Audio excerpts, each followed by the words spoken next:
Hello বন্ধুরা, আমি মৈনাক চলে এলাম নতুন একটা ভিডিওতে। আজকে এই ভিডিওতে রিভিউ করব কেউ বলে বিপ্লবী, কেউ বলে ডাকাত, জিদ্দার নতুন সিনেমা। 2 বছর বাদ জিদ্দা বড় পর্দায় ফিরলো।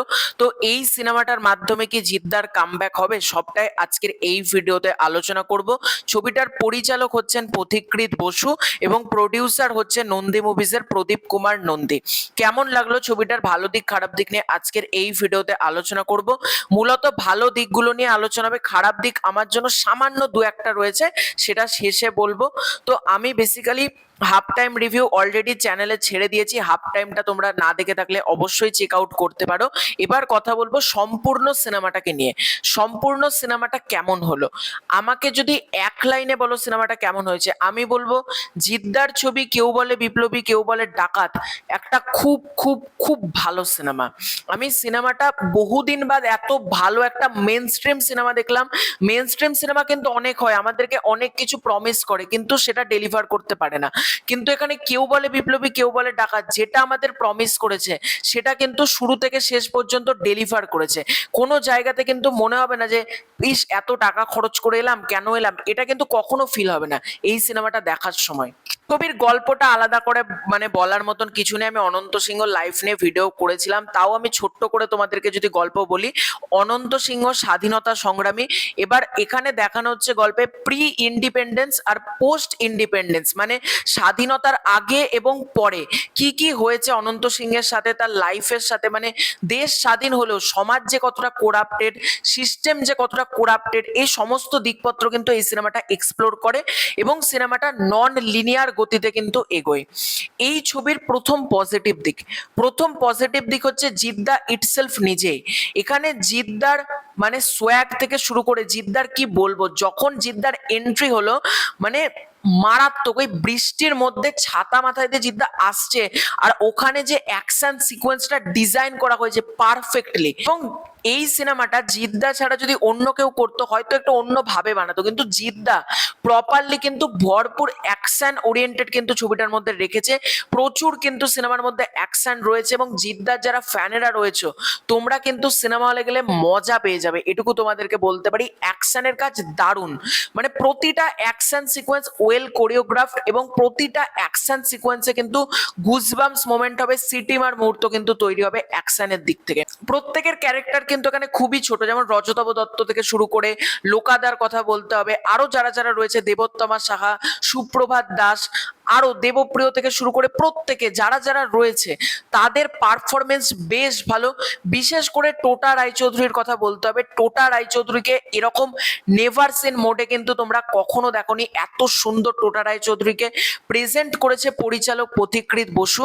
এবং এখানে টোটা রায়চৌধুরীর যেটা কুকুর রয়েছে, ওয়াটসন, সরি তাকে কুকুর বলা যাবে না, ওয়াটসন, সেই ওয়াটসনের কিন্তু একটা কাইন্ড অফ কুকুরটাও কিন্তু একটা ক্যারেক্টার তোমরা বলতে পারো। এই ওয়াটসনও কিন্তু একটা ক্যারেক্টার সিনেমাতে প্লে করেছে এবং ওয়াটসন বা কুকুরটা, তাকে নিয়েও যে ডায়লগ গুলো টোটা রায়চৌধুরী দিচ্ছেন, আমি ফার্স্ট হাফ রিভিউতে একটা কথা বললাম যে তোকে যদি বলি মানুষের বাচ্চা, ওই জায়গাটা দারুণ ছিল।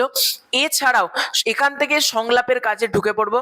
সংলাপের কাজ এবং চিত্রনাট্যের কাজ অরিত্রদা, অর্পণদা করেছে, অরিত্রস জ্ঞানের অরিত্রদা কিন্তু সংলাপের কাজ দারুণ। এখানে প্রতিটা ডায়লগ, কোন ডায়লগ ছেড়ে কোন ডায়লগ বলবো, এখানে কোর্টে অনন্ত সিংহর একটা স্পিচ রয়েছে, অনন্ত সিংহ যে কেন ডাকাত, কোর্টে সেটা অনন্ত সিংহ একটা স্পিচ দেয়, সেই স্পিচটা যা শুনবে চোখের জল চলে আসবে। সেখানে জিদ্দা যে পারফরমেন্সটা করেছে এবং যেভাবে ডায়লগটা লেখা হয়েছে না, প্রতিটা জায়গাতে, এবং ইমোশনাল, প্রতিটা ক্যারেক্টারের জন্য কিন্তু তোমরা ইমোশনাল হবে। এখানে দেবোত্তমার যে ক্যারেক্টারটা খুব ছোট্ট সময়ের জন্য আসে, যখন দেবোত্তমাকে ছেড়ে জিদ্দা চলে যাচ্ছে সেখানেও তোমরা ক্যারেক্টারের জন্য ইমোশনাল ফিল করবে। এবং প্রতিটা ক্যারেক্টারের জন্য এই যে কত কষ্ট করে আমরা স্বাধীনতা পেয়েছি, এবং স্বাধীন হবার পরেও কি আজকে দেশ স্বাধীন, নেতা মন্ত্রীরা ভোট চাইছে কিন্তু সাধারণ মানুষের জন্য তারা কতটা ভাবে। সিস্টেমের পুরোটাই হচ্ছে কোরাপ্টেড। এখন সিস্টেমের প্রথম থেকে শেষ পর্যন্ত, নিচ থেকে উঁচু পর্যন্ত সবটাই কিন্তু কোরাপ্টেড হয়ে রয়েছে। এবং ছাত্র আন্দোলনে যে এখন যে ঘটনাটা ঘটলো সেটার সাথে কিন্তু ভালোভাবে রিলেট করতে পারবে। পুলিশ কিন্তু সরকার যা নির্দেশ দেয় তাদের হিসেবে মারছে, ছাত্রদেরকে গুলি করছে, এখানেও কিন্তু একটা সিন রয়েছে।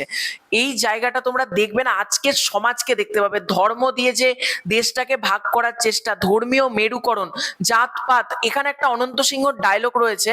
অনন্ত সিংহর বাবা বলছে মানে জিদ্দাকে, তার বাবার যে ক্যারেক্টারটা প্লে করেছে তিনি এখানে বলছেন, তুই কেন লড়তে যাবি দেশের জন্য, তুই আলাদা ওরা আলাদা, ওরা বাঙালি তুই অবাঙালি, এটা মাথায় রাখ। তখন জিদ্দার ক্যারেক্টারটা তো অনন্ত সিংহ বলছে, মানে রীতিমতো জায়গাটা আমার গা কাটা দিয়ে গেছে, যে কি আমার কি দোষ যে আমি অবাঙালি হয়ে জন্মেছি। আজকে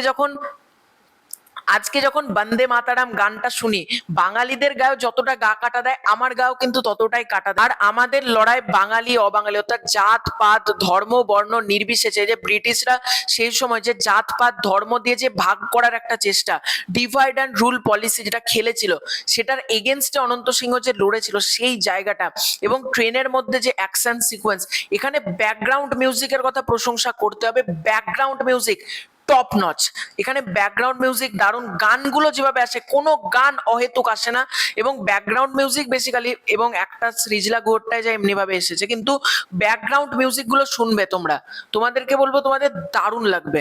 এবং ওভারঅলে যদি সিনেমাটা বলো না, এই সিনেমাটা কিন্তু সবার আমি বলবো দেখা উচিত, কারণ স্বাধীনতা আমরা যার জন্য পেয়েছি, যাদের জন্য পেয়েছি, আমরা যে স্বাধীনতাটা পেয়েছি আমরা কি সেটা রক্ষা করতে পেরেছি? উত্তর হচ্ছে না। এই জন্য অনন্ত সিংহ একজন বিপ্লবী হওয়ার পরেও তাকে পেনশনের জন্য 4টে জায়গায় ঘুরে ঘুরে বেড়াতে হচ্ছে টেবিলে। আজকে চন্দন সেনের চরিত্রটা তার ছেলেকে মানে মারা যেতে হচ্ছে।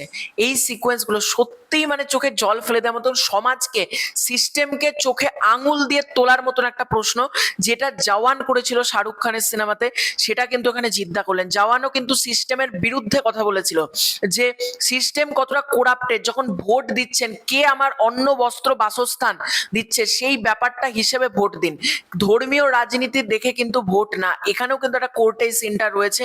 এবং সত্যি কথা বলতে এই সিনেমাটা আমার দেখা জিদ্দার one of the best cinema, এবং রাবণ, চেঙ্গিজ, বুমেরাং, এই ছবিগুলোর থেকে আমি এই সিনেমাটাকে অনেক গুণে এগিয়ে রাখবো। এবং ইভেন আমাদের এখানে অনেক বেশি ফ্রিডম ফাইটারের যে কাজগুলো হয়েছে এর আগে, তার থেকেও আমি এই কাজটাকে আরো বেশি এগিয়ে রাখবো।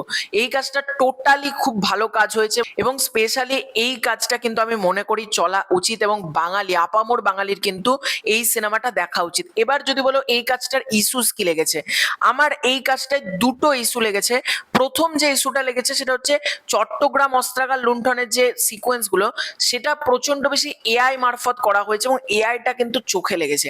ওই পার্টিকুলার সিন প্রথম হাফের রয়েছে, সেইটা আমার প্রবলেমেটিক লেগেছে। ব্রিটিশরা গুলি করছে ওই জায়গাটা কিন্তু মানে আমার সত্যি কথা বলতে ওইটুকু পার্ট ভালো লাগেনি, মানে পুরো সিনেমাটা আমার ভালো লেগেছে, কিন্তু ওইটুকু পার্ট আমার একটু এআই এর জন্য কেমন লেগেছে।